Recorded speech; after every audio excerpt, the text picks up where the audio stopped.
Every day, this woman teaches her daughter how to shoot a gun and how to siphon gasoline from a car's fuel tank. She even has her daughter secretly learn to drive a car late at night. Although the daughter is very reluctant, she must obey her mother in order to survive. It turns out that in the future world, a bizarre disaster has occurred. Suddenly, everyone has mysteriously become unable to sleep. On the first day of insomnia, people did not realize the severity of the situation. The price of sleeping pills just increased several times. By the second day, it was very difficult to buy the pills even at high prices. And taking sleeping pills still didn't help people fall asleep. Even stranger, the long-term comatose patients in the hospital all mysteriously regained consciousness. Initially, Gil was unaware of this bizarre event because her daughter could sleep normally. So Gil inadvertently revealed this news to her colleagues. The colleagues became immediately interested upon hearing it. They asked where Gil's daughter was now. In fact, there was also an old man who could sleep, but he had already been locked up in a research facility. In order to quickly find out the cause of the insomnia, the old man had undergone countless experiments. After hearing her colleagues' words, Gil quickly lied, saying she couldn't remember, and immediately rode her bicycle home.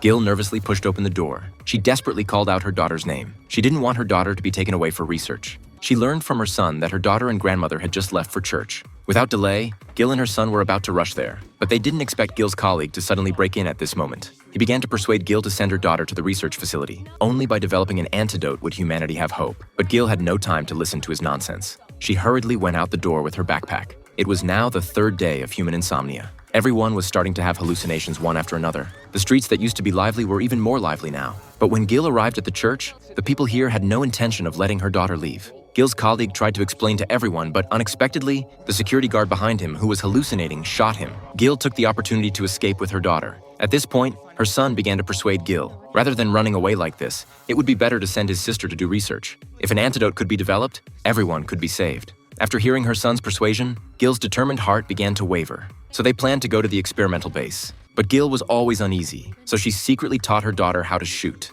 The girl was reluctant but had no choice but to follow her mother's arrangement. However, as soon as Gil finished demonstrating how to shoot, she saw her son appear in front of her. Her son questioned Gil as to why she fired the gun. Gil was at a loss for a moment. Wasn't the son in the car? How could he suddenly appear here? It was obvious that Gil was also starting to hallucinate. And when they came out of the library, outside was already surrounded by prisoners. They slowly approached Gil like zombies. It turned out that the prison warden also had hallucinations and privately released all the prisoners. But because Gil had a gun in her hand, all the prisoners did not dare to attack recklessly, but they still tried to slowly close in. This shot finally made the prisoners sober up a bit, but then Gil found that there were no more bullets in the gun. No, run! No, run!